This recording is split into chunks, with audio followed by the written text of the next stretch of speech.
বন্ধুরা, তোমাদের গাছের পাতাও কি এইভাবে কুঁকড়ে কুঁকড়ে যাচ্ছে? তাহলে ভয়ের কিছু নেই। এটি মূলত হয়ে থাকে মাইক্রোনিউট্রিয়েন্টের অভাবে।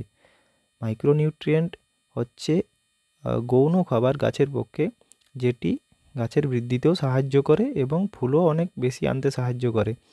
তো এটা তোমরা বাজার থেকেও কিনতে পারো, আবার বাড়িতেও তৈরি করে নিতে পারো। আমি কিন্তু বাড়িতেই তৈরি করি। প্রথমে একটা পাত্রে কিছুটা জল নিয়ে নিই, তারপর তার সঙ্গে তরকারির খোসা, ফলের খোসা এবং চাল ধোয়া জল এসব মিশিয়ে দিই।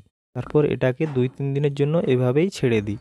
এতে কি হয়, এই যে তরকারির খোসা, চাল ধোয়া জলে যেসব মৌল বর্তমান রয়েছে সেগুলি এই জলটির সাথে পুরোপুরিভাবে মিশে যায়।